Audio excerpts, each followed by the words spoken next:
Chicos, buenas tardes. Vamos entonces hoy día a continuar con el estudio de las lesiones en dermatología.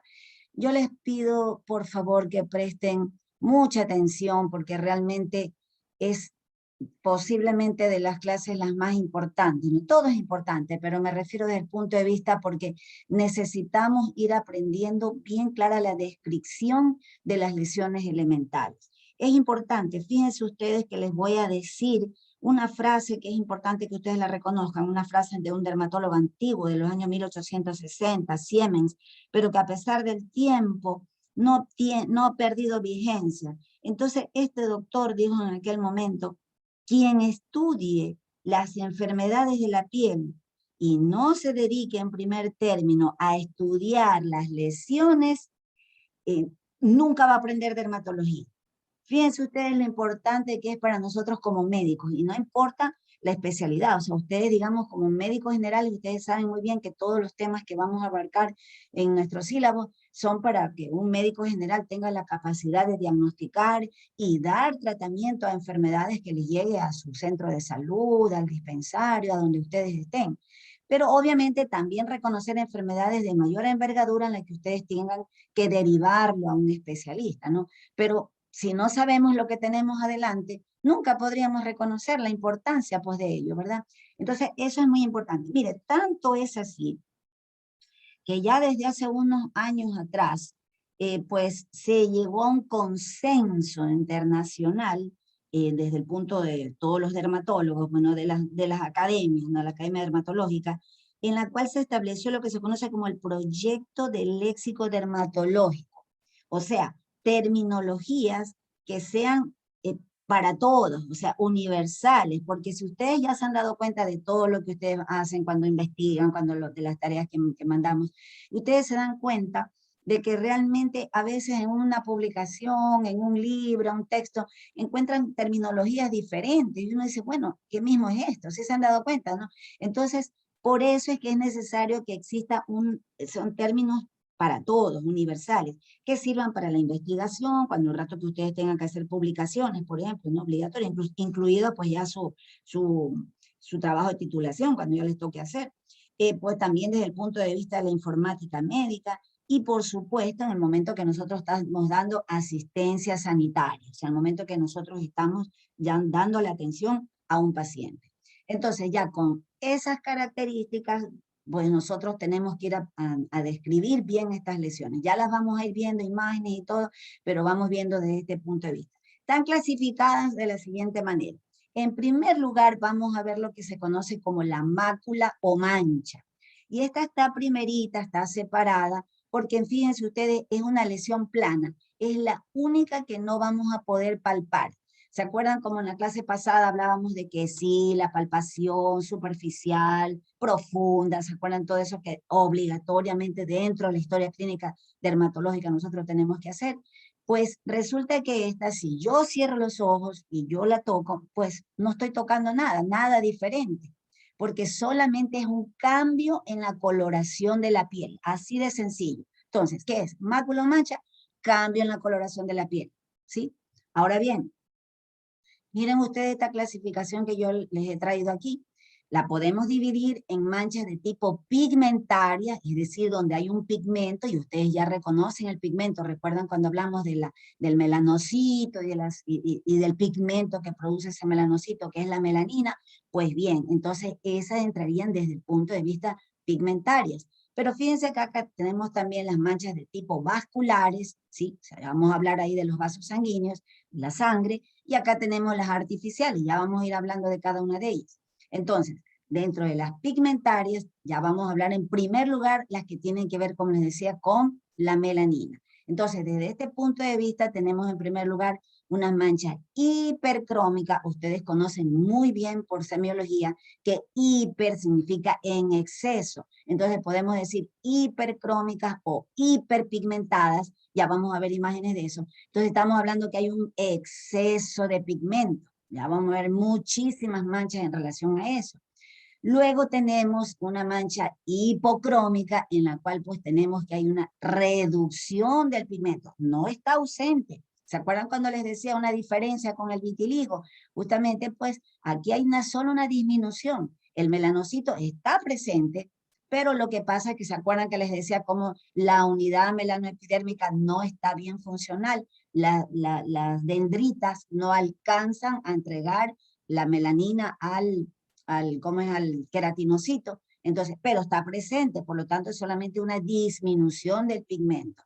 Pero luego tenemos ya unas manchas acrómicas. En ese caso ya no hay pigmento, típico del vitiligo, por ejemplo. Ya lo vamos a ver. Entonces, una mancha blanca, como la leche. Entonces, eso decimos acromía total.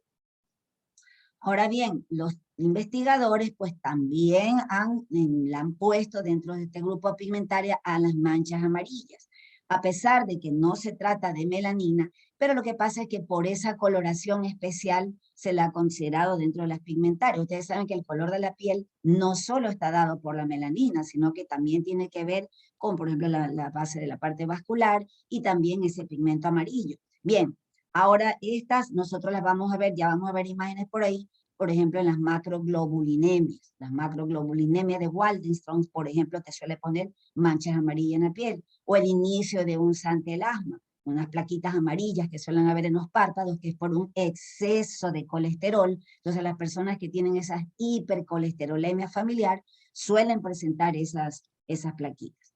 Bueno, ahora bien, luego tenemos en segundo lugar las vasculares, como les decía, y aquí hay que hacer una clasificación muy importante y analizando las diferencias. Tenemos las que son por congestión, y en ese caso se dividen en dos subtipos, activas y pasivas. Las activas son los exantemas, son calientes. Lo típico de estos son los exantemas, por ejemplo, virales. Entonces, cuando usted ve a un paciente con sarampión, con rubiola, eso estamos hablando de un exantema, es una mancha, pero no siempre es por virus. También podemos tener exantemas de tipo bacteriano, como el que se observa en la escarlatina, o también por fármacos, en las toxidermias medicamentosas, como ustedes bien conocen, ¿no? Entonces, ahora bien, desde el punto de vista clínico, esos exantemas, a su vez, nosotros los podemos diferenciar en morbiliforme. Ya vamos a ver todas imágenes de eso, pero es necesario que ustedes tengan bien clara esta clasificación. Entonces, el morbiliforme es el tono. ¿Se acuerdan que les decía cómo en dermatología es necesario que estemos con una buena iluminación, de preferencia una ventana con la luz natural del sol, porque la luz artificial nos cambia la coloración? Bien, aquí es importante. Entonces, porque por ejemplo, en ese exantema morbiliforme, el color es de un tono rojo vinoso. Además, que tiene tendencia a confluir. Entonces, se agrupan, confluyen y dejan áreas de piel sana. Ya vamos a ver eso. El rocioliforme, en cambio, son manchas de tipo más coloración rosadas y además están aisladas, están como separadas, típicas, por ejemplo, del exantema súbito, una infección viral por un herpes virus, que ya estudiaremos en su debido momento todas esas infecciones.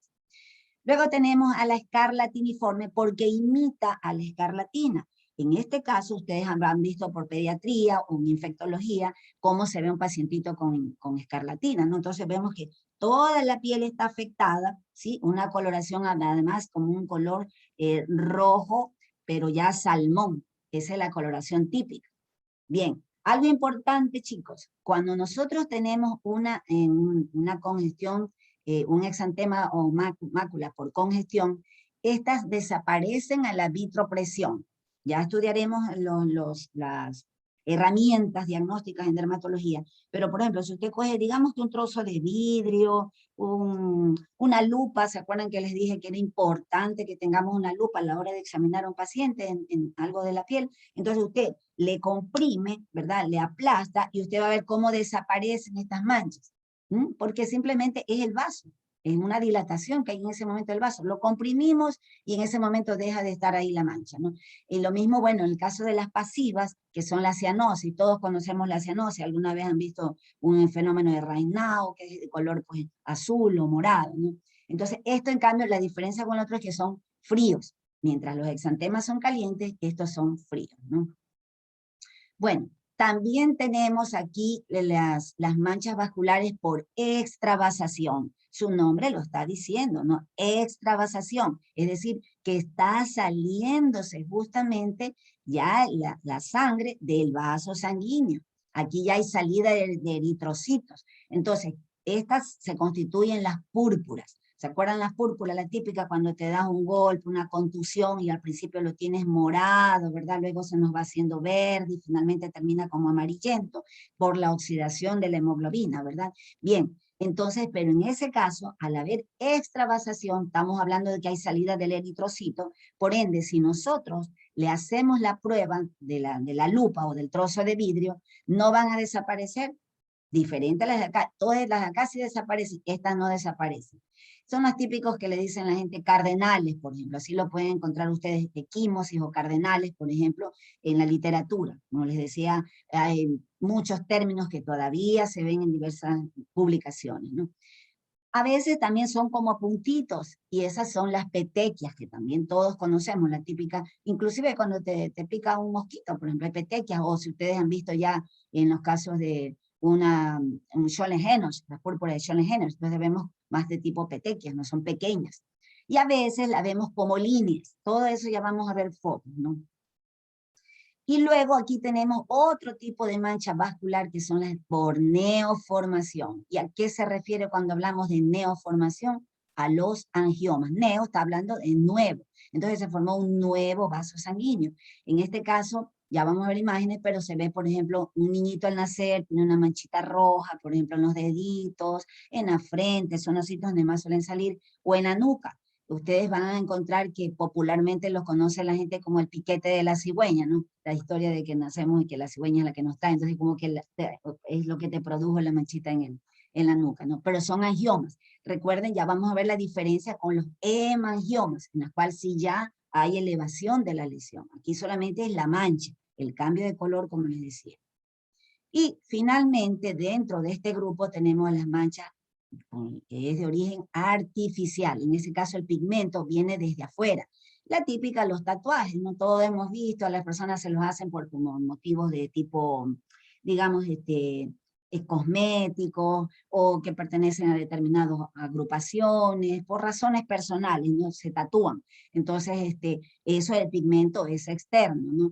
También resulta que hay medicamentos que te pueden provocar esas manchas de tipos artificiales. Y por ejemplo, nosotros mismos en dermatología utilizamos muchas veces un antibiótico que es la minoxidilina. Tal vez alguno de ustedes les haya dado acné o hayan visto algún familiar o algún amigo, algún paciente que le mandaron minoxidilina. Entonces se suele producírsele unas manchas tanto a nivel facial, inclusive a nivel de mucosa. No olviden que los dermatólogos también estudiamos las lesiones a nivel de mucosas, por ejemplo, cavidad oral o a nivel genital o perianal, no olviden eso. Entonces tenemos la obligación inclusive de ver si hay lesiones en esos lugares. Entonces, medicamentos. En ocasiones ustedes pueden ver también que hay pigmentación de tipo, por ejemplo, por pólvora. En estas situaciones personal, de militar, que estén en contacto con esto, puede haber esta pigmentación accidental. Incluso, fíjense ustedes, hay casos de personas que tienen los poros dilatados. ¿Se acuerdan el infundíbulo folicular que les expliqué el otro día? Entonces, el poro, ¿verdad? El poro dilatado. Entonces, hay personas generalmente las que tienen la piel muy grasa, tienen esos poros dilatados. Hay gente que va a la consulta y dice, doctora, no quiero tener estos poros abiertos, eso les molesta, ¿no? Obviamente es un cutis graso. Pero resulta que ese tipo de personas, en ocasiones, pues se sumergen, no sé si ustedes conozcan, pero hay unos pozos, pues típicos en nuestro país, unos pozos que tienen son térmicos, ¿no? Tienen pues minerales, unos componentes, y la gente por razones a veces de que tienen alguna enfermedad, les mandan, se van a poner, por ejemplo aquí en la península de Santa Elena hay, en ciertas áreas, por ejemplo en Ambato, entonces la gente se sumerge, pero eso está rico en minerales, y algunos de esos minerales penetran en esos poros dilatados y les pigmentan. O sea, estamos hablando, todo esto son ejemplos de lo que serían manchas artificiales, ¿no? Miren todas las causas que podrían ser, no solamente el típico tatuaje. Aquí vamos a ver, entonces vamos a ir... Doctora, disculpe que le interrumpa con la clase. Sí. Lo que pasa es que cuando usted habilitó en el SHUC perdón, en el módulo a las 2:30, uno contestaba y salía error, error. Entonces no sé si también habrá Error. pasado, creo que, ajá, cuando Sí, uno doctora. quería nombrar. Bueno, más No sé. tarde revisamos eso, ya algo tal vez, no sé, no Estaba bien la hora, porque yo se las puse de las 2:30 a las 14:55. No, Pero es que a que usted le el salía error. tiempo, bueno, no importa, ya veremos, ya al terminar ahí vemos eso, qué es lo que pasó. A ver qué error cometí yo. Bueno, veamos. Entonces, ahorita continuemos con el estudio esto de las manchas, ¿no? Entonces, las manchas, en este caso, miren ustedes, una mancha hiperpigmentada. Todos nosotros habremos visto alguna paciente, generalmente es el sexo femenino, que también la vemos en el sexo masculino, que obtienen estas manchas café, el típico melasma, ¿verdad? En las embarazadas, en mujeres que toman anticonceptivos, pero no necesariamente. Como yo les decía, esto se ve también en el sexo masculino. Entonces no necesariamente tiene que ver con las hormonas femeninas, ¿no? Sino que también intervienen otros factores, ¿no? Inclusive, pues, obviamente la exposición solar. Pero lo que, bueno, el motivo de esta clase, miren ustedes aquí, las manchas cafés que todos lo hemos visto, ¿no? También dentro de este grupo entran las efélides, que la gente las conoce popularmente como las pecas, ¿sí? Entonces la típica que tienen los niñitos, por ejemplo, tiene esas manchitas café, ¿no? Generalmente en área facial. También dentro de este grupo estarían los léntigos solares. Ustedes han visto que generalmente las personas de piel fototipo pues 1, 2 o 3, sobre todo 2 y 3, o sea, pieles más blancas, las pieles más claras, tienen en las áreas fotoexpuestas. Ustedes ya saben muy bien lo que significa eso, ¿no? Por ejemplo, la B del escote, la espalda, los brazos, unas manchitas café. Entonces, esas manchas se llaman léntigos solares y esos también corresponden a manchas, no hacen relieve.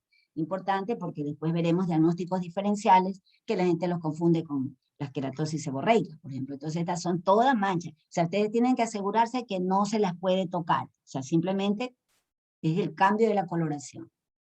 Acá también vemos, miren ustedes a esta persona con las manchas que tienen a frente, el típico melasma, ¿no? Aquí en la zona frontal, puede estar sobre el espacio nasolabial, también en la nariz, bueno, todas las áreas generalmente, como les decía, fotoexpuestas.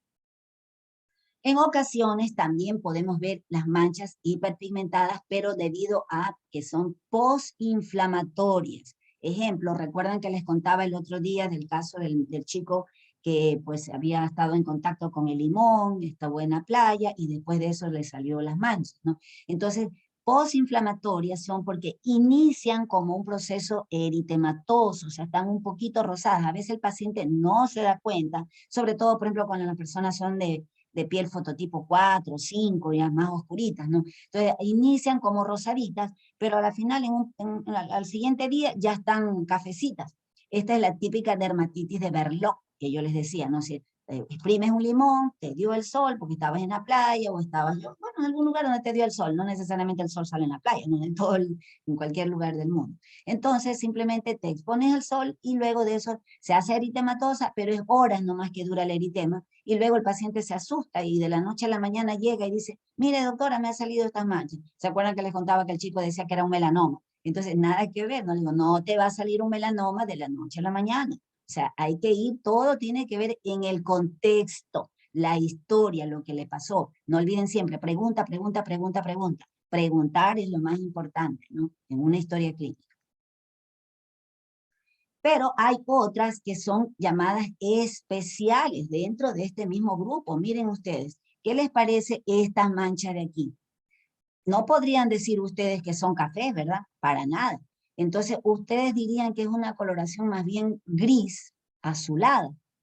Pues bien, aquí no hay salida del pigmento. Esto es lo que se conoce como el nebus de Ota, ¿sí? ¿Recuerdan cuando hablamos en anatomía de la piel y yo les, hoy, perdón, este internet está medio inestable, cuidado, si se me va, estemos atentos, ¿no? Bueno, en todo caso, ¿recuerdan cuando hablamos de en la anatomía de la piel que el melanocito migra desde la cresta neural, ¿verdad? Y se va a localizar ¿a dónde? En el estrato de células basales. ¿Para qué? Para formar la unidad melanoepidérmica y darle el pigmento al queratinocito y así protegernos del cáncer de piel, ¿verdad? Eso es lo fisiológico, lo correcto. Pero ¿qué sucede en el caso cuando ese melanocito no alcanza a llegar justamente al estrato basal, sino que se queda en adermis, es decir, en una situación aberrante? No debería quedarse así. De tal manera que esta coloración es porque están los melanocitos cargados con sus melanosomas, ¿verdad? Lo que contiene la melanina, y es un efecto nada más como una ilusión óptica. Esto se conoce como el efecto Tyndall. El efecto Tyndall simplemente es por la luz y el reflejo con esos melanocitos que están en el fondo, en adermis, por eso de esa coloración gris azulada. Entonces, a nivel facial, esto se conoce como el nebus de Ota. Tal vez ustedes sí hayan visto muchas veces es en la región sacra, y probablemente en pediatría les hayan mencionado a la mancha mongólica, y tal vez hayan visto algún pacientito, algún familiar. Bien, es lo mismo, viene a ser lo mismo, ¿no? Entonces lo que pasa es que la mancha mongólica pues tiene tendencia a involucionar más rápido que en estas localizaciones, pero en todo caso también igual esto tiene tratamiento, generalmente pues en edades ya mayores se puede hacer inclusive láser. Pero en todo caso, esta es la coloración típica, ¿no? De cuando el melanocito está en esa zona que no le corresponde. Acá tenemos, miren, lo que es la púrpura, lo que les estaba mencionando, en la cual es por extravasación justamente de, ya, pues, de la sangre, ¿no? Entonces aquí tenemos, miren, sí, ahí las púrpuras pueden ser de tipo inmunológica, como decía Cholegenos, por ejemplo, a veces una reacción a un fármaco, una reacción a un virus puede producirte púrpura, ¿no? Entonces aquí tenemos, son manchas nada más que luego empiezan a reabsorberse. En cuanto a las manchas hipocrómicas, aquí tenemos el clásico ejemplo. También estoy segura que ustedes deben haber visto un montón de pacientitos así, han visto algún vecino, un familiar, qué sé yo. Si ven ustedes esta coloración, diera la impresión, ¿verdad? Que como si alguien hubiera cogido un borrador y le hubiera borrado por partecitas la piel al bebé, ¿no? No están bien delimitadas. Entonces vemos, no está blanco del todo, sino que está como más clarito. Obviamente se le nota más porque la criatura tiene un fototipo de piel 4, o sea, ya más oscurito, y es más notorio que si fuera una persona de piel fototipo 1 o 2, o sea, entre más blancos casi no es notorio. Entonces, esto ahí hablamos de hipocromía. Generalmente esto es ocasionada por piel seca, los atópicos. Recuerden que hemos venido hablando de la dermatitis atópica, generalmente se presenta esta dermatosis, sí, pero en ocasiones también el mismo vitiligo se inicia como esta mancha hipocrómica. Entonces es un vitiligo que todavía no está bien definido, pero que cuando nosotros le vemos, ya después les enseñaré lo de la luz de Wood, con la luz de Wood lo vamos a poder definir claramente. Pero en todo caso igual sigue siendo hipocrómica. Pero acá, miren, ahí sí ya estamos hablando de acromía. ¿Sí ven ustedes? Aquí está la mancha totalmente blanca como la leche. Entonces, esta sí es un vitiligo. ¿Sí? Ya ustedes también cuántos pacientes habrán visto ya con vitiligo, entonces ya saben muy bien. Entonces esto es acrómico, no hay cómo perderse, ¿no? Ahora bien, aquí tenemos, y por favor chicos, con buena voluntad, les pido de favor, miren ustedes aquí donde yo estoy señalando con el cursor, si ven la mancha como amarillenta, ese cambio de coloración, esto se observa en la macroglobulinemia de Waldenström. No es muy frecuente, afortunadamente. Ahora, en algunos textos ustedes van a encontrar esta lesión conocida como parche. Entonces, en algunos textos lo encuentran, en otros no. Justamente hay algunos articulistas que lo definen como a una mancha, pero de mayor tamaño, y que sobre todo tiene una descamación. En realidad es como una piel seca, que si nosotros, por ejemplo, cogemos y le raspamos, sea con la uña, o sea que cogemos algún objeto romo y le raspamos y sale como una escamita finita, entonces a eso se lo conoce como parche. Entonces, algunos textos lo encuentran, en otros no, porque más es como típica en ciertas dermatosis. Nosotros, por ejemplo, en dermatología vemos unos linfomas, el linfoma cutáneo específicamente de células T, o la micosis fungoide, que también se le denomina. Entonces, hay una fase de esa enfermedad como es la que estamos viendo aquí, en la cual le vemos ese tipo de lesión. Entonces, le raspas y le sale como esa escamita, ¿sí? Entonces, ahí se le dice parche. También en ocasiones por hongos, que ya estudiaremos en su debido momento. Ahora bien, miren ustedes acá, en cambio, esto de acá. Ustedes habrán visto también cuando han hecho sus rotaciones por medicina interna, por ejemplo, que hay pacientes que tienen las palmas o las plantas amarillas. Y nosotros, díganme ustedes, ¿creen que le podemos decir que tiene una mancha amarilla en la mano? No, no podemos decir eso. Hablamos simplemente de que tiene palmas amarillentas o las plantas amarillentas. Entonces, cuando nosotros vemos esto, y miren, este es un paciente con la palma de esa coloración, y acá le han puesto un ejemplo de una persona que tiene su palma de coloración rosada normal, ¿no? Entonces sabemos que esto automáticamente es una hipercarotinemia, ¿verdad? Son personas que tienen algún trastorno en el metabolismo de los betacarotenos, entonces la típica que comen mucha zanahoria, pues mucho, ¿cómo es que se llama? Mucha papaya, por ejemplo, entonces se les empieza a poner amarillenta las palmas y las plantas, ¿no? Entonces, en realidad, pues lo que uno dice, bueno, deja de comer eso, pero no es tan simple, no significa que ese paciente está haciendo algún trastorno justamente en el metabolismo de estos betacarotenos. Generalmente hay trastornos hepáticos, trastornos de la tiroides, entonces es muy importante eso. Bueno, en todo caso, ¿se acuerdan lo que les decía? Cómo la piel está íntimamente ligada a trastornos internos, ¿no? Pero en todo caso, miren la coloración. Pero a lo que yo voy, aquí no van a hablar de mancha, ¿no? Hablan directamente de la coloración. Y acá miren los exantemas, lo que les estaba diciendo, justamente el exantema morbilliforme, si ven ustedes ese tono rojo vinoso y cómo confluyen, si ven aquí. Entonces se fueron uniendo, pero dejan áreas de piel sana, ¿sí ven? Entonces esto es un exantema morbilliforme, por ejemplo, típico del sarampión. Entonces, cuando les decía el otro día de que cuando hablamos de los patrones de disposición, ¿verdad? Una cosa es que diga morbilliforme, significa que lo imita, ¿no? Se parece, pero no necesariamente es, ¿sí? Eso es importante no olvidar. Simplemente este es un exantema morbilliforme, pero puede ser ocasionada por muchos virus o también por fármacos. Acá tenemos el rocioliforme. Ven ustedes la coloración rosada, ¿sí ven? El de acá, miren la tonalidad, ¿sí ven cómo es diferente? Por eso es tan importante esos chicos de la buena iluminación. Entonces, y el rocioliforme. Y aquí estas manchas no tienden a confluir. Son como pequeñas rosetas y están separadas, ¿sí ven? Típico, por ejemplo, del exantema súbito. Les estaba diciendo de esa infección viral, que ya la veremos en algún momento, que es por un herpes virus.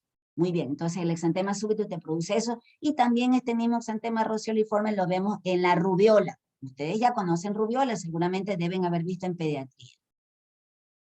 Y acá tenemos, miren, el escarlatiniforme, ¿sí ven? Entonces, en este caso, toda la piel se afecta. Acá tenemos un típico exantema escarlatiniforme de un niño con escarlatina, que en este caso, miren, es bacteriano. La escarlatina, como ustedes conocen muy bien, ocasionado por el estreptococo beta hemolítico, ¿verdad? Eso lo conocen ustedes ya por infectología.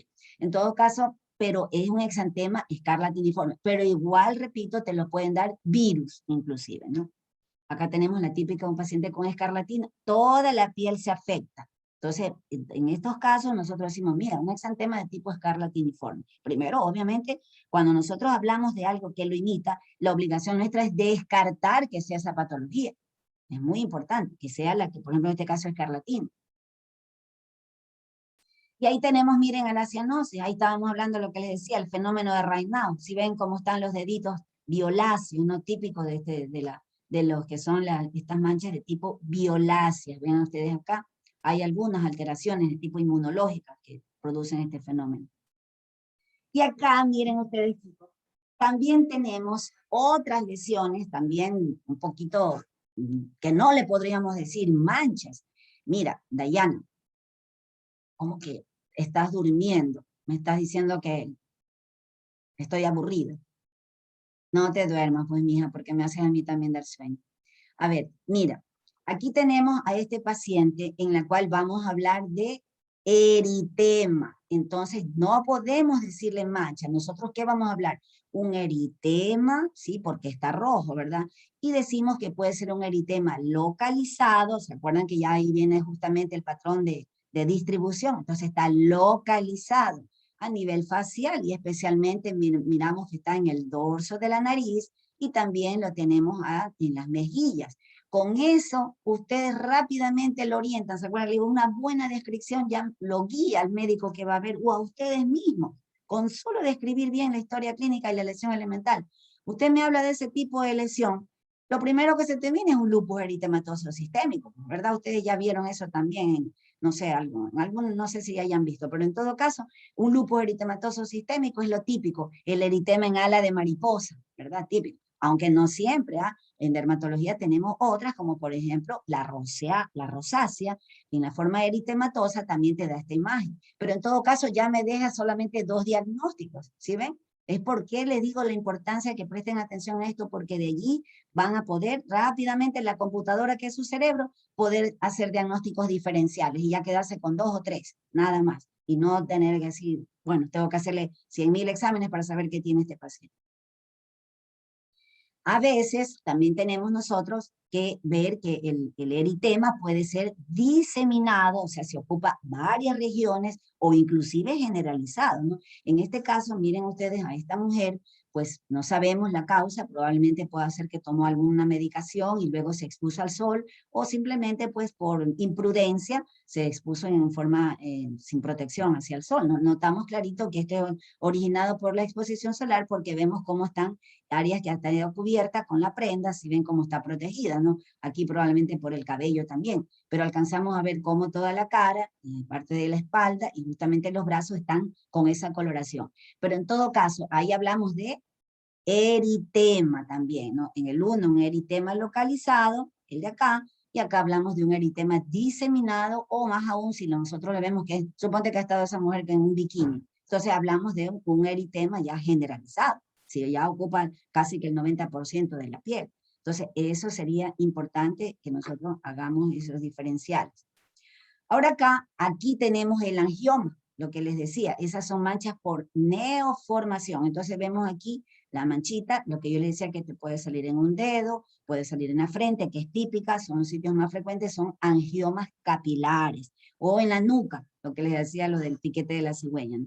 Entonces son angiomas, son simplemente que se formaron nuevos vasos sanguíneos, y tienden a ser permanentes, no suelen involucionar. Obviamente que se puede hacer tratamiento, ¿no? Ahora acá miren ustedes, también cuántas veces habrán visto eso, le habrán visto a la mamá, a la abuelita, alguna persona, generalmente ya una persona mayor, aunque a veces hay gente joven que tiene las arañas vasculares, ¿se acuerdan? En las piernas. Entonces aquí, ¿qué es lo que vemos? Son las llamadas telangiectasias, entonces no son más que vasos que están dilatados. Si ustedes ven, no solamente en las extremidades inferiores, sino que también podemos encontrarlo a nivel facial, típico de la rosácea también. Hay una rosácea en la cual predominan las telangiectasias. También estos vasitos sanguíneos nosotros los podemos ver en ciertos carcinomas, como el carcinoma de células basales. Entonces un carcinoma vasocelular, especialmente en una variedad que es la nodular, nosotros le podemos ver estos vasitos. Por eso es que yo les decía que es imprescindible lo de la lupa, no se olviden, ¿no? Para poder ver de cerca muchas lesiones, aunque estas están evidentes, ¿no? No olvidar que nada de esto es palpable, porque si ustedes recuerdan, en dermis es donde están los vasos sanguíneos, no en epidermis, ¿no? Por lo tanto, no vamos a palparlos, solamente igual los vemos.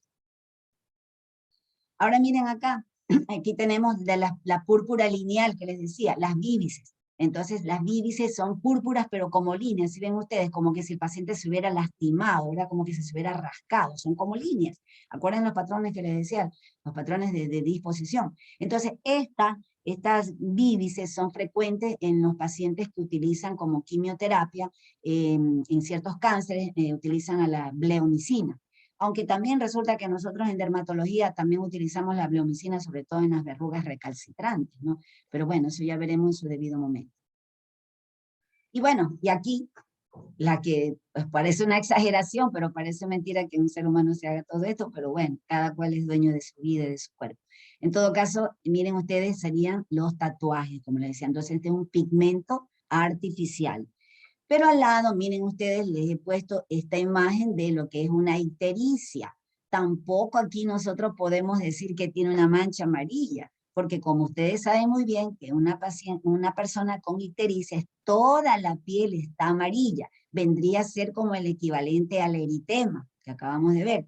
Entonces, todo, inclusive las escleróticas, ¿no? Entonces, sabemos cuando una persona tiene un problema de ictericia, algo con la vesícula biliar, entonces toda la piel, una hepatitis, por ejemplo, se te pone amarilla, incluida la esclerótica, ¿no? Entonces, ahí hablamos ya es directamente de ese término que ustedes lo conocen por semiología, que es la ictericia, ¿no? Muy bien. Hasta ahí son los que corresponden a lo que es mancha, ¿no? Nada más que lo vemos, pero no lo palpamos, ¿verdad? Ahora sí, a partir de estas vamos a hacer, todas las que vamos a ver, todas se pueden palpar. Y en algunas inclusive es imprescindible palparlas para hacer algunos, para establecer algunos criterios diagnósticos.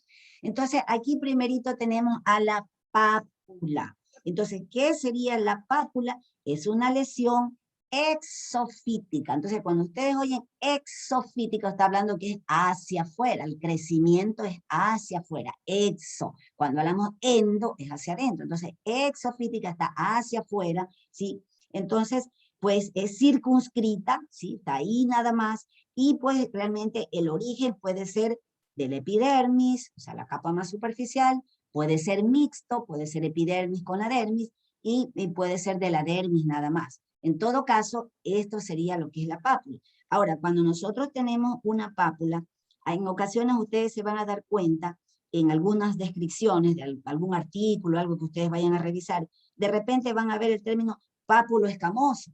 Y dice, bueno, ¿y esta qué es? ¿Otra lesión elemental? No, no, es la misma pápula, sino que en la superficie nosotros podemos verle algunas características. Por eso le decía que algunas de estas ya nosotros podemos palparlas. Entonces nosotros podemos decir que la superficie es lisa, ¿se acuerdan eso? La descripción, si es lisa, por ejemplo esta yo la veo que es lisa, obviamente no la puedo palpar porque es una foto, pero ya simplemente estoy dándome cuenta que es lisa, pero al palparla nosotros también podríamos decir, no, es áspera, rugosa, verrugosa el término porque semeja como una verruga, ¿sí? Podemos decir también en la descripción de una pápula que es sésil, por ejemplo, esta es sésil, ¿sí? La base ancha, ¿verdad? Pero podríamos decir que es pedunculada. Entonces, si me dicen una pápula pedunculada, yo ya me oriento, este es un molusco péndulo, por ejemplo, un fibroma blando, un acrocordón, como también se lo reconoce, por la descripción de que tiene un pedúnculo.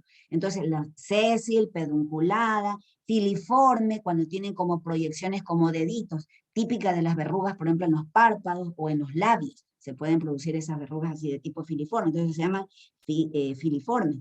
También podríamos decir acuminadas, o sea, que terminan como en punta, ¿sí? O también podemos decir umbilicadas, es decir, que tienen como una depresión, ya las vamos a ir viendo, ¿no? Pero en todo caso, miren ustedes, ya desde aquí una pápula. Ahora bien, recuerden, una pápula puede ir desde 1 milímetro de diámetro hasta 0,5 centímetros. Hasta allí, según el léxico dermatológico actual, se debe considerar que es una pápula. Por ahí, repito, en algún texto ustedes pueden encontrar que hasta 1 centímetro. No, ya no. Solo hasta medio centímetro se lo considera pápula, ¿ya? Eso es muy importante. Entonces, un distinto es que estas pápulas se agrupen, ¿sí ven? Entonces, el patrón de disposición se han agrupado. Aquí vemos que hay varias papulitas, a ver cómo se han unido acá, acá también otras, pero la lesión como tal es individual, cada una de ellas, ¿no?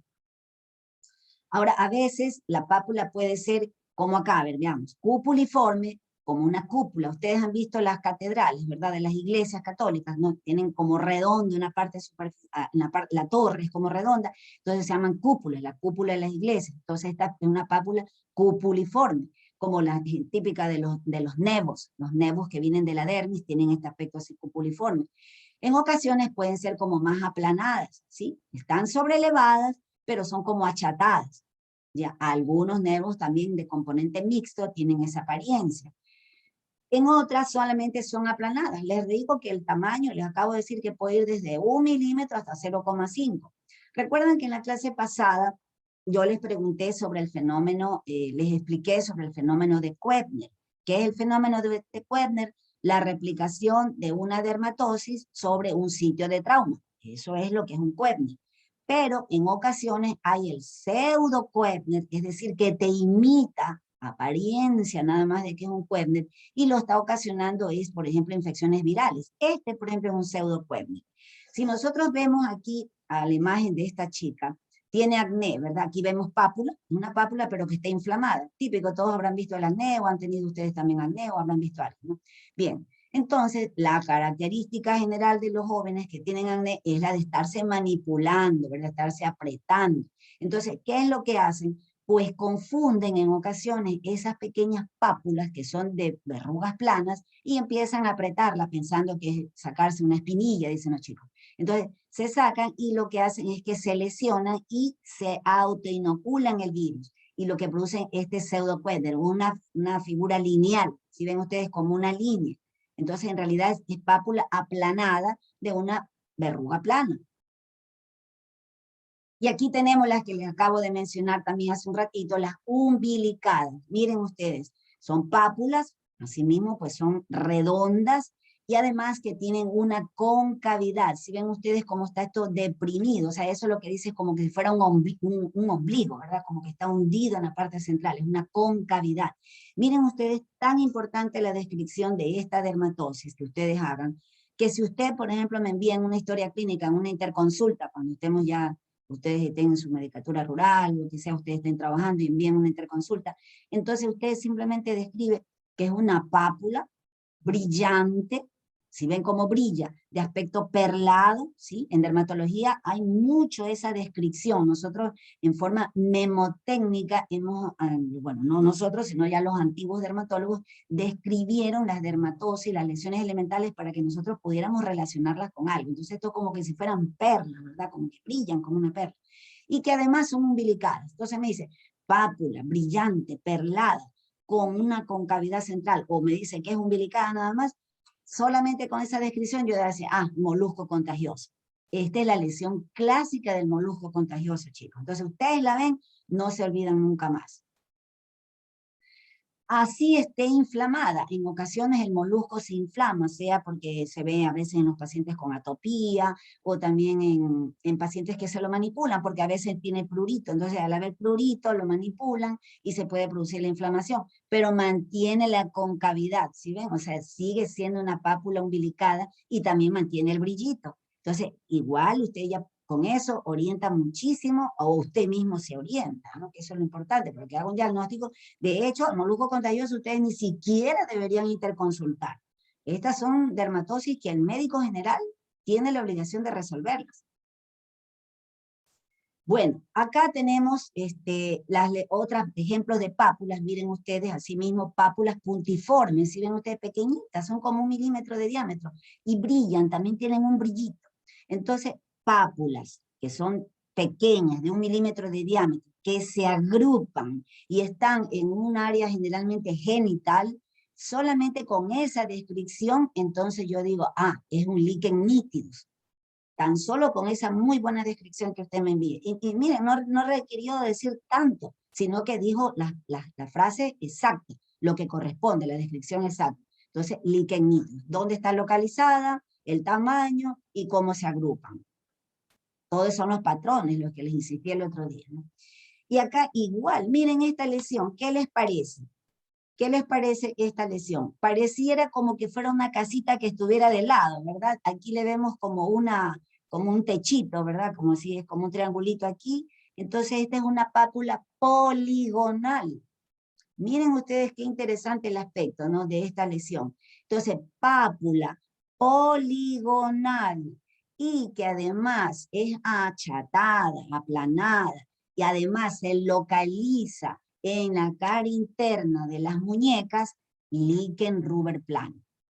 Ni siquiera necesita hacerle una biopsia, tan solo con esa descripción. Por eso es necesario que ustedes hagan una correcta descripción. Tienen que esto aprenderlo bien, chicos, porque esa es la base de los diagnósticos correctos que ustedes. Hay que demorarse un poquito en esto, pero es necesario que ustedes lo tengan bien claro.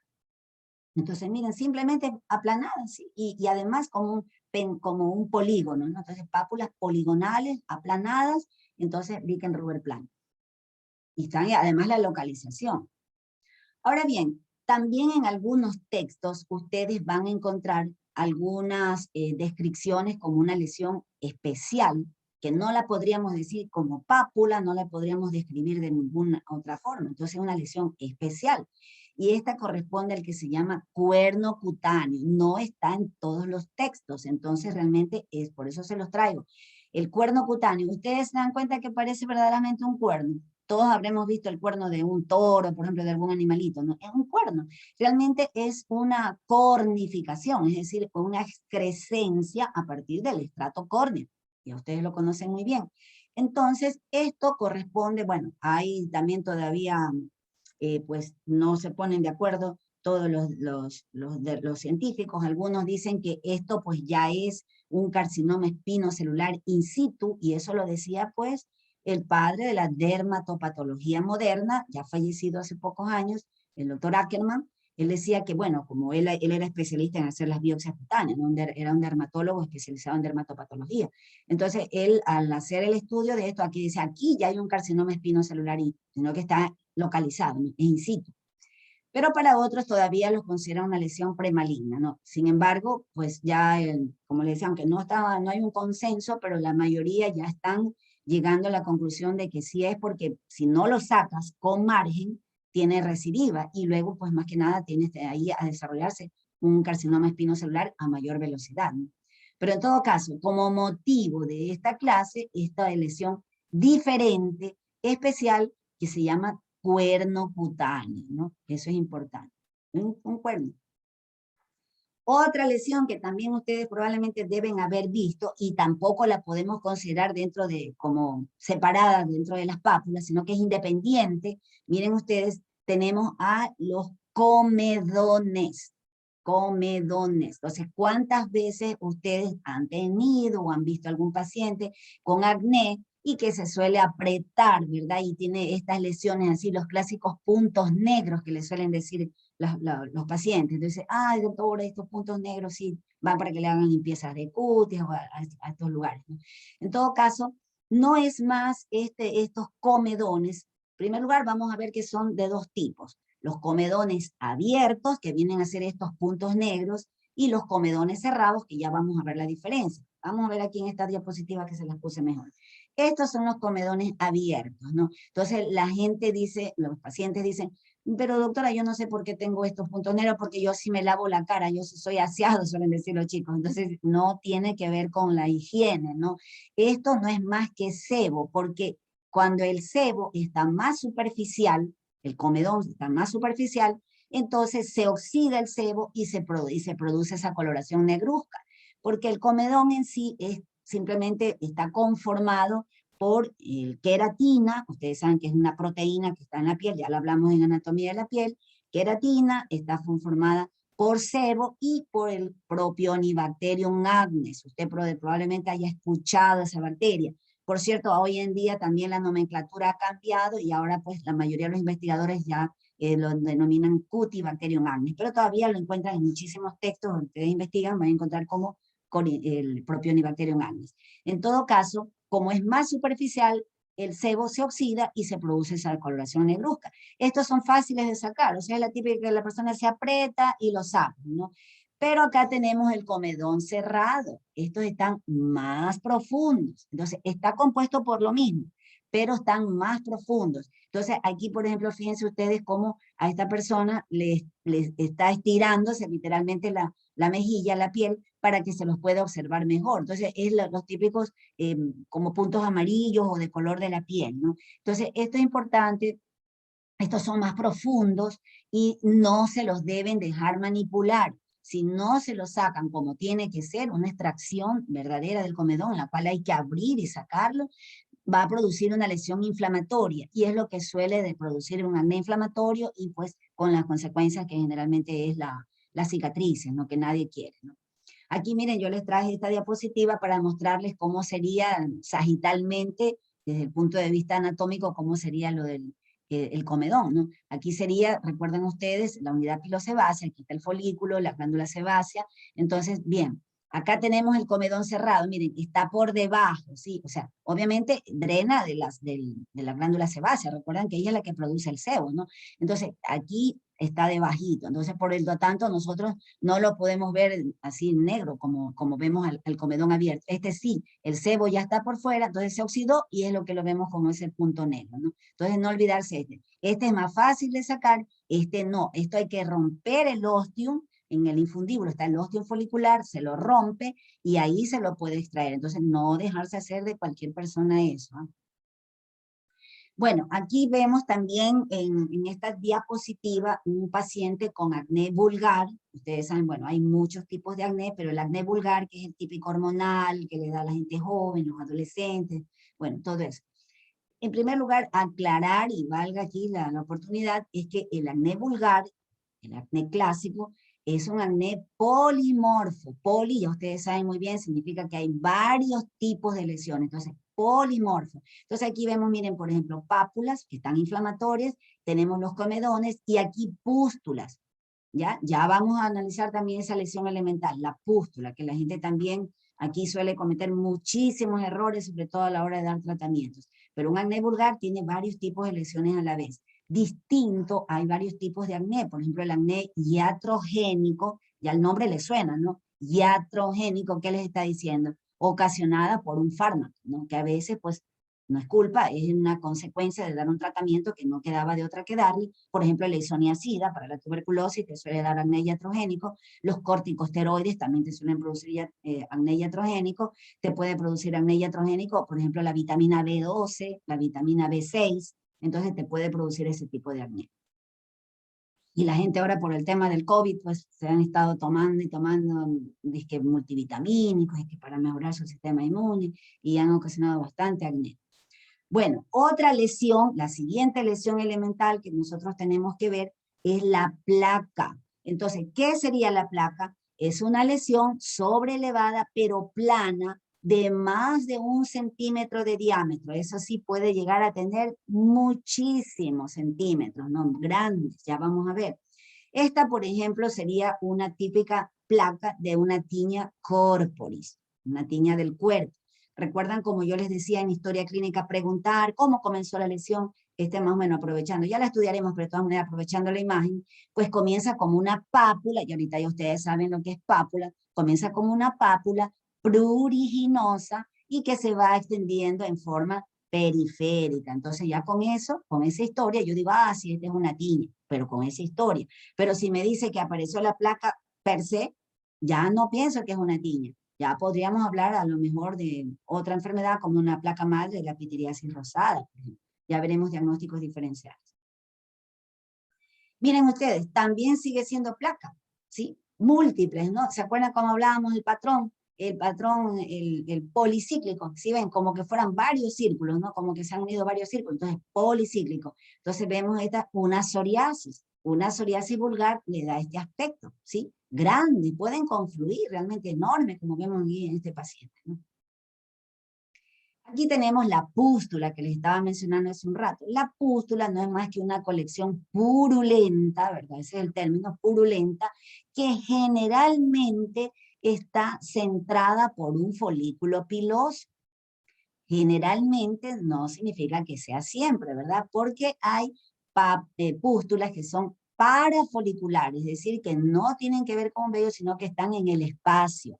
Entonces, algo importante, en muchas ocasiones son infecciosas, pero no siempre. O sea, no correr a dar antibióticos cuando usted ve a un paciente con una pústula.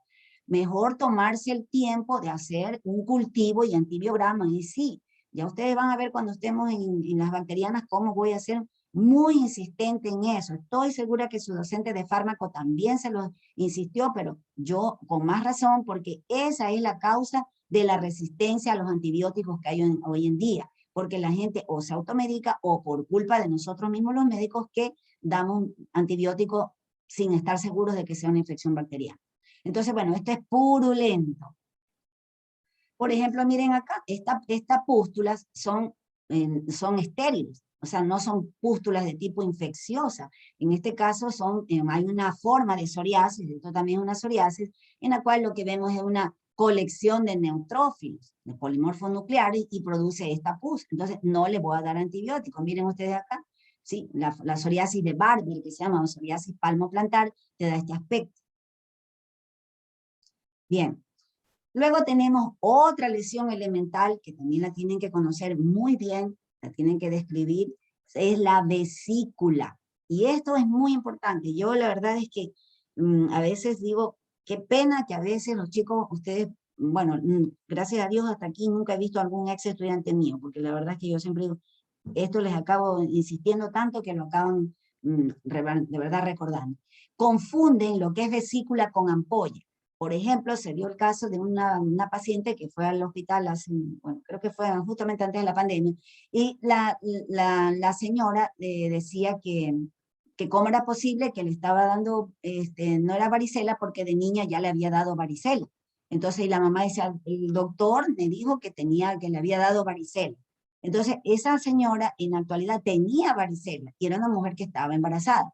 Entonces, ya estudiaremos eso también, la importancia de la varicela durante el embarazo. Entonces, esta señora equivocadamente de niña le habían dado ese diagnóstico. Seguramente, y preguntando a la madre lo que había tenido era un impétigo ampolloso. Era impétigo, era una infección bacteriana, nada que ver con la varicela. Pero claro, el médico que le dio ese diagnóstico en aquella ocasión no tenía claro lo que era la diferencia entre una vesícula y una ampolla. Entonces estoy segura que ustedes no van a ser así. ¿Cómo sería la vesícula? Colección líquida hasta de medio centímetro de diámetro. Entonces ustedes también probablemente hayan visto pacientes con varicela. Esa es la vesícula típica. La colección del líquido es transparente, pero por ejemplo en algunas ocasiones se va haciendo turbia, que no es lo mismo que purulenta, ¿no? Puede hacerse turbia en algunos casos. Por ejemplo, en la misma varicela, uno de los estadios es que después se va haciendo turbia. Comienza como un líquido transparente y luego se va haciendo turbia. Bueno, entonces estas serían vesículas, pero no solamente es de infección, a veces también te las da el plúrico por insectos. Por ejemplo, de repente, no sé si ustedes sean alérgicos o conozcan a alguna persona que es súper alérgico, entonces típico, van un día de campo, o aquí mismo, ¿no? Hay mosquitos y le pican, sobre todo niños, ¿no? Y se le hacen bastante esas como bombitas de agua, ¿no? Ocasionadas por la picadura del insecto. Entonces, el plúrico por insecto también te da esta imagen de tipo así vesiculosa. La vesícula asimismo puede ir desde 1 milímetro, como les decía, hasta 0,5. Miren ustedes que acá son algunas más pequeñitas, ¿sí ven? Entonces siguen siendo vesículas, pero solo hasta 0,5. Ahora, esta sí, pues esta es una ampolla. Esto sí, cuando le hablamos de ampolla, asimismo una colección líquida, pero mayor a 1 centímetro de diámetro. Y esta puede ser muy grandes, por ejemplo, las que son posterior a una quemadura, pueden coalescer y ser muy grandes, las ampollas, ¿no? Algunas veces pues habrán visto ustedes pacientes con esa situación, pero la típica es que todos se nos han formado una ampolla, sobre todo al sexo femenino por el uso de un zapato, por ejemplo, nuevo, ¿no? Algo que te aprieta y se te forman las ampollas, entonces todos lo conocemos. Sin embargo, no se vayan a olvidar de lo que hablamos, de los desmosomas y de los hemidesmosomas, si recuerdan eso, ¿no? Los desmosomas, ahí que había el antígeno del pénfilo, que también se forman ampollas. Y en los hemidesmosomas, ¿qué había ahí? El antígeno del penfigoide, ¿no? También ampollas ahí. Entonces, en todo caso, lo importante es que tengan claro lo que es ampolla. Y eso ustedes están diciendo hasta por pronóstico de alguna enfermedad. Otra lesión muy importante, chicos, que tienen que ustedes reconocer es al nódulo. Entonces, el nódulo, asimismo, es una lesión sólida, puede ser redondeada o elíptica, como ustedes están viendo aquí, es palpable. De hecho, ustedes en algunas publicaciones pueden ver de que aquí alguien se salió o que recién van a entrar. Bueno, pueden ver de que en ocasiones al nódulo puede ser hasta más palpable que visible. Es decir, que realmente a veces alcanzamos a verlo, no tanto, ¿no? Y solamente al palparlo, por eso es lo importante la palpación en dermatología, podemos sentir realmente que es de mayor tamaño. Entonces decimos, pues este es como la punta del iceberg, ¿no? La gran masa está debajo. Pero bueno, pueden ser asimismo del epidermis, pueden ser dermoepidérmicos, o pueden ser inclusive de celular subcutáneo. Eso es más, generalmente esos son los que son más palpables que visibles. Pero por ejemplo, fíjense ustedes en esta foto de acá, miren ustedes esta chica que tiene un acné nódulo quístico, es una forma más severa de acné, ¿no? Entonces, ustedes por favor, con buena voluntad, miren ustedes aquí, alcanzamos a ver algo aquí, ¿verdad? Como redondeado, por acá también, entonces aquí realmente es un nódulo.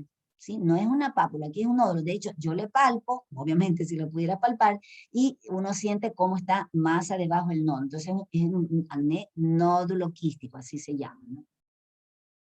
Acá también es un nódulo, miren ustedes, un nódulo que está justamente de tipo epidérmico, ¿no? Entonces, algunos tumores, algunas lesiones benignas tienen este aspecto nodular. En ocasiones, ustedes van a encontrar también esta otra terminología que se llama nudosidad. Entonces, cuando ustedes encuentren el término nudosidad, se está refiriendo que hay varios nódulos, ¿sí? Y además que esos nódulos son inflamatorios, como nosotros estamos viendo aquí, porque fíjense acá, no necesariamente todo nódulo es inflamatorio, acá no necesariamente es inflamatorio, pero esto sí nosotros le vemos que hay un componente inflamatorio a su alrededor, ¿no? Entonces, esto es nudosidad. Nosotros lo palpamos, son calientes, pero algo importante es que son dolorosos. Entonces, usted dice, a ver, múltiples nódulos en extremidades inferiores, calientes y dolorosos, entonces usted ya habla directamente que tiene a un eritema nodoso, o sea, usted se va directo a un diagnóstico. ¿Qué le está diciendo en realidad? Que es una paniculitis, es decir, que hay una inflamación del tejido celular subcutáneo, ¿sí? Entonces, típico, por ejemplo, que se ve en pacientes con tuberculosis, también se ve en pacientes con Hansen, e inclusive lo pueden ver en algunas mujeres que hacen una reacción a los anticonceptivos. Bueno, también se puede hacer a otros fármacos, a infecciones virales, en fin, pero la clásica que yo les estoy explicando, así es las más frecuentes, ¿no? Entonces, el eritema nodoso. Tanto es así que recuerden que yo les insisto, cuando nosotros vamos a examinar al paciente, con mucho respeto, ¿sí? Recuerden que, por ejemplo, esto es doloroso, y más si se trata de una mujer, usted uno de los médicos les va a tocar, pues tiene que decirle, permítame palparle, señora, no, señorita, como ustedes quieran decir. Bien, otra lesión muy importante y que la ven con mucha frecuencia viene a ser el abón o roncha. ¿Qué sería el abón o roncha? Una tumefacción evanescente. ¿Qué significa eso? Que va a desaparecer rápido, ¿verdad? Desaparece, no debe durar más de 24 horas. Eso es lo típico de las urticarias. ¿Recuerdan cuando hablamos la otra vez de los mastocitos y los mastocitos que tienen esos gránulos, ¿verdad? Y esos gránulos entre ellos, la histamina. ¿Y qué producía la histamina? Vasodilatación, y por ende, al haber vasodilatación, ¿qué es lo que sucede? Sale el plasma del vaso y produce un edema transitorio de la dermis. Acuérdense que aparte de todos los mastocitos están ubicados en la dermis papilar, entonces el edema es transitorio, se va a reabsorber ese líquido, ¿no? Por lo tanto, no debe durar más de 24 horas. Digo, este es clásico abón o roncha, pero hay algunas lesiones que la imitan y, perdón, y no lo es. Cuando yo le pregunto al paciente, digamos que tenemos aquí a esta persona, y yo le digo, a ver, señor, esta roncha que tiene aquí, esta que yo se la estoy señalando, ¿cuántos días la tiene o cuántas horas tiene? Entonces me dice, esta roncha, doctora, yo ya la tengo como 3 días. Seguro, o sea, yo no le estoy preguntando cuántos días lleva con la enfermedad, con la erupción, sino esta que yo le estoy señalando. Sí, doctora, esta. Entonces, si él me insiste, esa persona me insiste que esta lesión tiene más de 24 horas, me está diciendo 3 días, yo ya sé que no es una roncha, no es una urticaria. Realmente me está hablando de una urticaria vasculitis, o sea, no es una urticaria propiamente, sino se la denomina así urticaria vasculitis, es decir, en la cual hay ya un compromiso de la pared del vaso sanguíneo, no una simple vasodilatación, no solamente por la histamina, sino que hay una inflamación en la pared del vaso, ¿no? De hecho, ese tipo de lesión amerita una biopsia. Una urticaria no. Entonces, eso ya implica simplemente que hay una reacción alérgica, de pronto tienes una reacción alérgica a un fármaco, a una comida, a algo, ¿no? Las personas alérgicas, los atópicos suelen tener esa reacción. Entonces, es importante, como les digo, miren ustedes, volver y preguntar y preguntar. El tiempo de evolución es muy importante, por favor, chicos. A ver, y en cambio, ahora sí vamos a hablar de otra lesión demasiado importante que viene a ser el tumor. Algo que ustedes habrán dado cuenta es que en general, la mayoría de las personas, no, obviamente no un médico, pero generalmente palabra tumor lo relacionan como que es un cáncer o algo maligno. Y no es así. Tumor, ¿qué es lo único que significa? Así en términos sencillos, proliferación celular, nada más. Entonces, lo que sucede es que los tumores pueden ser benignos y pueden ser malignos. Entonces, no siempre que oigan la palabra tumor va a indicar que es un cáncer. Entonces, uno tiene que ser muy precavido a la hora de dar el diagnóstico, rápidamente aclarar, no generarle angustia tampoco al paciente, no decir, por favor, cuidado. Yo le digo, este es un tumor, pero es benigno por si acaso. O sea, rapidito aclararle porque a veces una persona mayor o lo que sea, la gente se angustia, ¿no?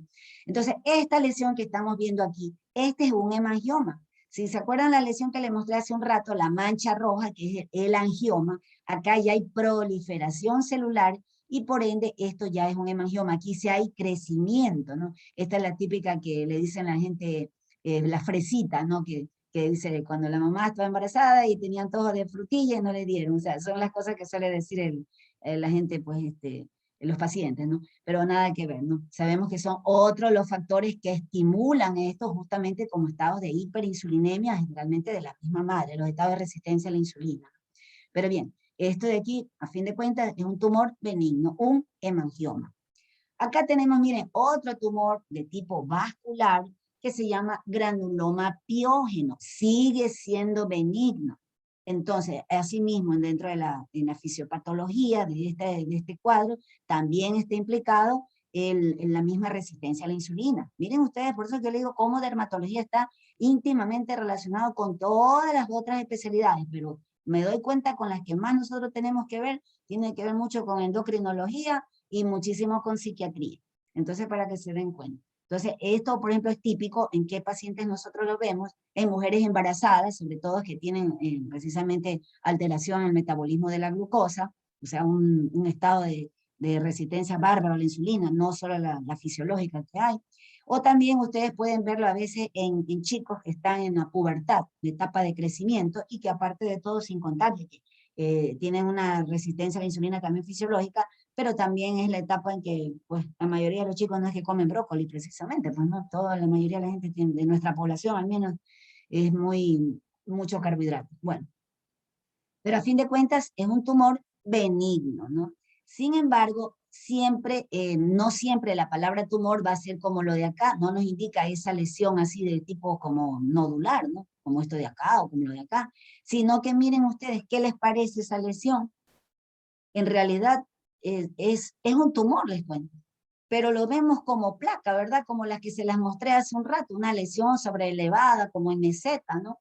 Aplanada, pero es un tumor. ¿Por qué? Porque hay proliferación de células. Este es un carcinoma vasocelular, hay varias, una clasificación de ellos, ¿no? Hay muchos tipos de carcinoma vasocelular, pero justamente el multicéntrico, tiene este aspecto, pero sin embargo yo ya lo puedo describir como un tumor. Fíjense ustedes, ¿no? Es un cáncer. Acá también tenemos otro tumor maligno, ya le acá igual, tumor maligno, acá también tumor maligno, ¿sí? Este sería un carcinoma espinocelular. Entonces, pero igual, este tiene un aspecto como un nódulo también, ¿no? Pero ya directamente hablamos de un tumor, ¿sí? Y, por supuesto, el más agresivo de todos los tumores de la piel, el melanoma maligno, ¿no? Que, bueno, suena como redundante al decir que es maligno, porque ya basta que es melanoma, ya sabemos que este es un cáncer que mata, ¿no? Este sí te lleva a la muerte, ¿no? Pero en todo caso es un tumor, hay una proliferación. Recuerdan, como yo les decía, que se origina a partir precisamente del melanocito, ese tan querido melanocito que nos da ese color muy bonito que tenemos nosotros los latinos, pero también puede ocasionar esto. ¿No? Y bueno, y ya vamos a terminar, chicos. Aquí tenemos esta otra lesión, una lesión muy importante y bastante frecuente, que es el quiste. Un concepto así simple y sencillo de lo que es quiste es que es una cavidad y que tiene una membrana o pared. Así de sencillo. Miren ustedes. En su interior, esta cavidad puede contener queratina, puede contener pelo, puede contener mucina, ¿sí? Sebo, sí, todo eso. Pero lo importante es que ese quiste tiene que tener esa membrana. De hecho, ese saco, porque sería un saco o membrana, realmente lo mantiene allí, no permite que justamente su contenido salga y vaya a producir alguna inflamación en el tejido alrededor. De hecho, a veces se puede producir inflamación cuando la gente los manipula. Y este es el clásico ejemplo. Miren ustedes, aquí tenemos un típico un quiste que se llama quiste epidérmico, bastante común generalmente en las personas algo mayores o medianeras, pero que han tenido generalmente en su etapa de la juventud acné, especialmente a nivel del tronco, ¿no? Entonces, esto es un quiste epidérmico, nosotros lo vemos así como un nódulo, ¿sí? Lo que nosotros lo vemos por fuera como un nódulo, pero que típicamente tiene este poro, si ven ustedes aquí este puntito negro, entonces es característico que los pacientes que van a la consulta van porque dice, doctora, dice yo, pues aquí esto me lo aprieta la pareja o un hijo, bueno, algún familiar, porque esto generalmente está en el dorso del tronco, y suele salir ahí una grasa, pero maloliente, y efectivamente es una grasa rancia, porque simplemente el sebo se pone rancio y por eso tiene un olor realmente muy desagradable, ¿no? La verdad es que es muy desagradable. Entonces, en ocasiones, ustedes lo pueden ver como esto que está rojo, inflamado, y la gente lo suele confundir con el término, no sé si ustedes hayan escuchado, probablemente sí, porque es un término muy común en nuestra población, que dicen nacidos. Entonces, los nacidos como tal, ya lo vamos a estudiar después, no tienen nada que ver con esto. Los nacidos, que la gente le dice vulgarmente, ¿no? En realidad son los furúnculos, y es de contenido infeccioso. Esto no es infeccioso, ¿sí? Este es un quiste simplemente con ese contenido, ¿no? Bien, a veces se inflama, repito, es por la manipulación. De tanto apretarlo un día no lo logran sacar y se produjo todo rojo inflamatorio. Miren, esta sería la manera correcta de sacar un quiste, si ven ustedes. Entonces nosotros lo abrimos, sacamos con toda la bolsita que ustedes están viendo aquí. Esta es la membrana. Si nosotros no sacamos esa membrana, entonces es lo que se vuelve a llenar. Entonces hay pacientes que van y dicen, doctor, a mí esto ya me lo operaron, pero la verdad es que no se lo operaron, ¿no? Muchas veces lo que hacen es que lo abren y sacan la grasa, pero se olvidaron de sacar la membrana, entonces son recidivantes. Y se me volvió a salir, dice, pero no, se volvió fue a llenar, porque simplemente pues se cerró y volvió el factor que lo produce a llenarlo nada más. Entonces, si no sacan eso, hicieron un mal trabajo, tienen que sacar. Y acá tenemos, miren chicos, otro ejemplo de un quiste mismo, pero un quiste de mucinógeno, un quiste mixoide, que también se le denomina. Esto en cambio contiene mucina. Entonces también de repente habrán visto algún pacientito que van con este tipo de lesiones. A veces son únicos o múltiples, ¿no? Entonces a veces el paciente dice, yo ya me lo he abierto, se me lo pincho, parece como que si fuera una ampolla, ¿no? Pero es dura, es firme. La ampolla pues se rompe con facilidad, ¿no? Esto no. Esto es duro. Entonces el paciente a veces se mete, digamos, se perfora con una jeringuilla y le sale un material como un moco, justamente un moco como algo transparente, pero así de pegajoso, ¿no? Esa es la mucina. Entonces por eso, pero igual, tenemos que sacar toda la bolsita esa que contiene al quiste, de lo contrario volverá a llenarse, ¿no? Entonces, bueno, chicos, hasta aquí es necesario que les tenía que aclarar muy bien esto. Por favor, ¿alguien tiene alguna pregunta respecto a lo que estamos viendo hoy día? Ya vamos a arreglar lo que no sé, lo que ha pasado con el Moodle, no sé por qué sale error. Bueno, digan. Doctora, Elvis, yo tengo una pregunta, doctora. dime. Cuando usted nos enseñó la imagen de nudosidades, Acá, sí, aquí. esa. Normalmente tienen esa pigmentación, Eso estas rojo, nudosidades. como Ajá, o rojo. sea, sí, ajá. Claro, por eso es lo que yo les estaba diciendo, que Por- justamente eso es característico, se vuelve eritematoso, porque esto es inflamatorio. Esto es un proceso inflamatorio. Eso, como les decía, es típico de las paniculitis, ¿no? Las paniculitis son procesos inflamatorios del tejido celular subcutáneo y que está comprometiendo inclusive un vaso. Bueno, hay a veces algunas que no tienen inflamación vascular, pero siempre está afectado y lo vemos rojo. Siempre se pone rojo. Son calientes, justamente recuerden que hay vasodilatación, pues se pone caliente y además son dolorosos. Pero siempre le van a ver con esa coloración. Si no tiene la coloración, entonces ya podemos sospechar de cualquier otro diagnóstico, pero yo les decía para irnos directamente a lo que es como eritema nodoso. Sí, Así, sí, doctora, es que yo había visto, el doctor que había examinado a un paciente, le ¿no? encontró estas nudosidades, pero no tenían este color, pero asimismo eran dolorosos y eran calientes. eran pretibiales estos nudos. Claro, es que a veces hay con compromiso, hay las paniculitis con vasculitis y sin vasculitis, pero cuando tú hablas de eritema nodoso, ahí sí ya directamente, por eso le decía, este es de un eritema nodoso. O sea, ahí sí siempre lo vas a ver rojo. Siempre, siempre. Gracias, doctor. De nada. ¿Alguien más?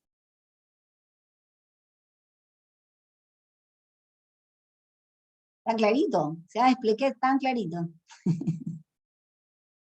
Chicos, en verdad les digo, estas clases son muy importantes porque realmente, como ya les digo, tal vez la historia clínica es la base, como les digo, para hacer un diagnóstico dermatológico. Así como les digo, no tengan idea al principio, más o menos ustedes se acercan nada más a un diagnóstico por lo menos. Y si no, como que se te ilumina rápidamente, ah, cierto, esta característica, ahí está.